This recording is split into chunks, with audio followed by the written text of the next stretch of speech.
quand on parle d'adoption de l'Internet des objets, les gens disent oui, c'est marrant, la fonctionnalité, c'est rigolo, le prix d'achat, c'est OK, pourquoi pas, interopérable, why not. Par contre, à la fin, c'est je veux que ça marche. Et je veux que ce soit sûr, et je veux que personne ne vienne truander, de faire des bêtises à mon système. Et puis, il y a le respect de la vie privée, c'était avant. Okay, mais là, il reste un gros point, et tout à l'heure, dans les points qu'il avait marqués, c'est la sécurité. Alors, la sécurité, ben, c'est pas sorcier. Si on veut faire parler de sécurité, c'est est-ce qu'on connaît son adversaire? Bonne question. C'est bien de lutter contre quelque chose, mais c'est bien de commencer par le début. Ça revend un coup lorsqu'on veut le faire. Et puis, il faut définir les besoins, les risques, etc. Il faut savoir ce qu'on en fera si on n'est pas sûr. Notamment, si jamais quelqu'un casse votre système, mais il faut savoir quoi lui dire. Et savoir lui dire que, eh bien oui, je le savais, j'ai un truc nouveau à vous proposer, etc. Mais tout de suite. Pour faire simple, souvent, on établit ce qu'on appelle une cible de sécurité. Enfin, c'est pour l'établir. Il faut établir une cible de sécurité. C'est vous qui établissez un truc en disant « je veux que ce soit comme ça, comme ça, comme ça ». Alors là, il y a quelques branches idiotes, mais c'est un truc avec 30 branches, hein, d'accord ? Et là-dessus, vous voyez que dans chaque cas, il faut chiffrer pour chaque truc la qualité, si c'est bien, si c'est bon, si c'est pas mauvais, combien ça coûte, l'effort qu'il faut pour le mettre en œuvre, parce que ça aussi, c'est une grosse galère. Et puis aussi, est-ce qu'on peut facilement faire de l'intrusion ? Et vous voyez que des fois, ce n'est pas les mêmes. Des fois, la petite étoile rouge, là, qui est vachement bonne, eh ben, elle est bonne sur certains et puis elle est mauvaise sur d'autres. Donc ça vous fait une forme géométrique à l'intérieur de la cible particulière, et c'est à vous et votre projet par rapport à un projet que vous avez pour rapport à quelqu'un de la définir. Évidemment, quand vous l'avez défini, ben, ça a un coût.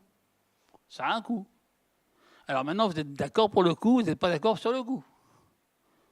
Il y a des gens qui disent « je m'en fous, je ne veux jamais de ça ». Les gens qui font des jouets pour les gamins, ils se disent « j'en ai rien à faire d'un truc comme ça ». C'est un gadget pour un gamin, c'est un coup bidon. Et d'autres vous dira « il faut directement la sécurité ». Donc là-dedans, il y a X niveaux de sécurité. Alors, quand on parle de sécurité vraiment, quand on en veut, eh ben, il faut mettre souvent il faut crypter des messages. Et quand on crypte un message, il y a différentes raisons.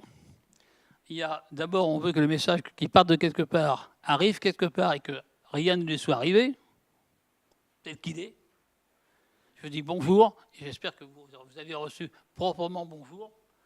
Ensuite de ça, ce qui est souvent intéressant, c'est que je sache que je voulais envoyer à vous et que vous savez que c'est moi qui l'ai envoyé. Et on fait de l'authentification souvent mutuelle pour savoir si c'est bien vous et si c'est bien moi. Je veux que, si possible, que personne ne comprenne. Et aussi, je veux un système de non-répudiation, c'est-à-dire que je dois être capable de dire à quelqu'un « voyez, je l'ai bien envoyé », et vous êtes capable de me dire « voyez, je l'ai bien reçu ». Donc, comme quoi, vous ne pouvez pas répudier le fait que je l'ai envoyé et que moi, je l'ai reçu. Et ça, c'est souvent ça. Et puis après, il y a d'autres critères par en dessous. Alors, voilà des systèmes employés en IoT. En IoT, il y a des systèmes sans sécurité du tout, burk, avec sécurité. Et avec sécurité, il y a la vraie et la fausse. Donc, il y a une sécurité sans crypto, avec une logique câblée particulière. Il y en a avec microcontrôleur et puis un peu de calcul. Et il y en a qui sont faites archi-béton, 2 courses, 2 compètes, avec ceinture et bretelles, et ce que vous voulez. D'accord ? Là-dessus. Dans les versions cryptées, il y a des versions de courses et de compètes. Donc, il y a différentes cryptos qui sont soit des cryptos propriétaires. Donc, il y a des gens qui font les leurs. Donc, sur le principe, c'est leur problème. C'est leur problème et donc ils font ce qu'ils veulent là-dessus. Il y a des gens qui choisissent des cryptos normalisés. Et là-dedans, il y a, alors pour les connaisseurs, il y a des cryptos asymétriques et des cryptos symétriques. Donc il y a du DES et triple DES et AES qui sont asymétriques et du RSA et combineptique qui sont symétriques. Oubliez les noms. Mais par contre, sachez que ces temps-ci, parce que ça devient un peu à la mode, il y a 2 nouveaux trucs qui existent et qui sont des fonctions homomorphiques, vachement nouveaux, ça date de 1960. Et puis une autre qui s'appelle des blockchains, et qui sont ces temps-ci qu'on le vend en poupe parce que c'est bien adapté à l'Internet des objets. Donc c'était dans les tiroirs depuis un moment. Hein, la blockchain, c'est fait avec des jetons, c'est un système avec des jetons classiques, enfin classiques, plus ou moins classiques, mais ça existe depuis belle lurette. Mais dans le cas de l'Internet des objets, l'homomorphique, c'est bien parce qu'on peut envoyer toute la crypto dans le cloud. Ça fait des produits moins chers pour les objets. Enfin, il y a X raisons, enfin, il y a là-dessus. Et donc, c'est en train de tournicoter pour essayer d'entrer là-dedans. Maintenant, dans les systèmes avec sécurité. Alors là, c'est le truc crétin par excellence. C'est la maison japonaise. Vous mettez un super verrou, une porte blindée sur une maison japonaise, et vous rentrez par les murs. D'accord? Mais vous êtes content de vous, et il y a beaucoup de gens qui ont fait ça. Il y a trop de gens qui ont fait ça. Parce que tous les gens qui sont rentrés dans l'IoT il y a un moment, ce n'est pas des gens qui viennent des cartes à puce bancaires. Hein. C'est des gens qui ont dit on va partir faire ça, la fleur au fusil, on fait un truc. Et souvent, ils ont fait des trucs de ce style-là, un beau verrou de 2 compètes, mais on peut rentrer par où on veut, c'est ce qui est marqué en bas. Vous prenez n'importe quel imbécile venu comme moi, et on sait le casser en pas longtemps. Parce qu'on trouve aussitôt des failles ailleurs. Parce que la sécurité n'est pas assurée de bout en bout. Après, il y a l'étape des semi-menteurs. Alors, les semi-menteurs, c'est ceux qui ont fait des châteaux. Ils ont fait des beaux châteaux forts en sable. Donc, vu de très loin, marchant vite, partant de brouillard, c'est un château.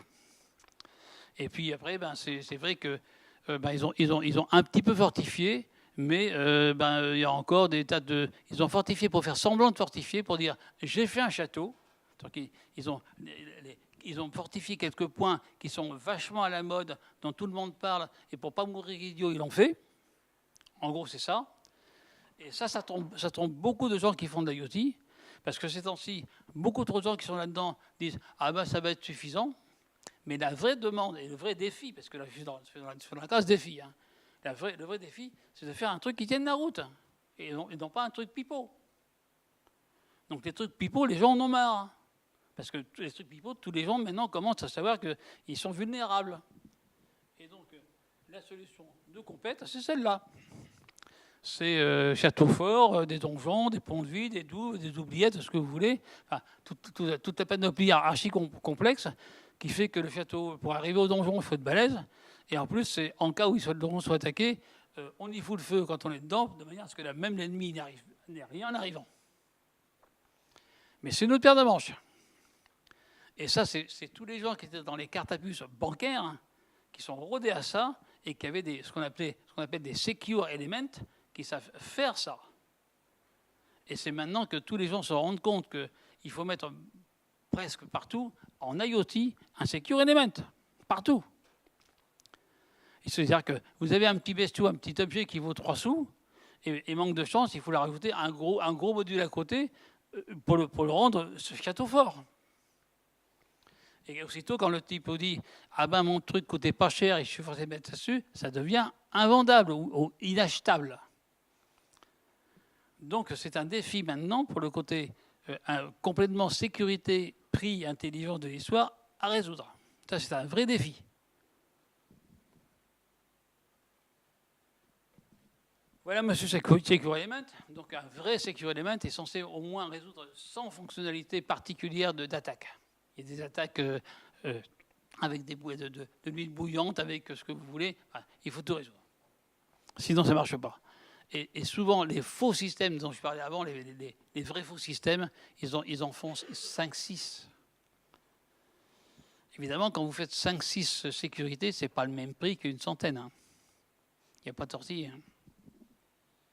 Et voici un exemple, par exemple, là-dedans, sur un circuit intégré, on fait on puzzélise la CPU, on fait des tas de choses d'accès dans les mémoires, enfin, tout est particulier. Enfin, c'est des gens qui sont habitués à faire ça pour les circuits bancaires. Parce que La raison, c'est qu'ils ne sont pas plus intelligents que les autres. C'est que ça fait tellement d'années qu'on leur a cassé les pieds qu'ils fait les faire qu'ils l'ont fait. Bien. Une fois qu'on a fait tout ça, ben c'est vrai qu'il faut montrer aux gens qu'on l'a fait. Et il faut le quantifier et le mesurer. C'est bien de dire, ouais, je l'ai fait, et puis moi, je vous dirai mon œil. Montre-moi. Donc il faut un juge de paix quelque part. Il y a lui, c'est saint Thomas qui est à côté. Donc il y a un saint Thomas qui est là pour regarder vraiment, pour croire à ce que vous avez fait. Et donc il y a des certificats particuliers et surtout un test dit de critères communs. Et là-dessus, ça donne des références. Mais par contre, c'est des tests qu'il faut passer et qui coûtent cher et qui prennent du temps. Et ce n'est pas le même canevas standard de dire je fais un petit gadget dans les 3 mois que ça va marcher.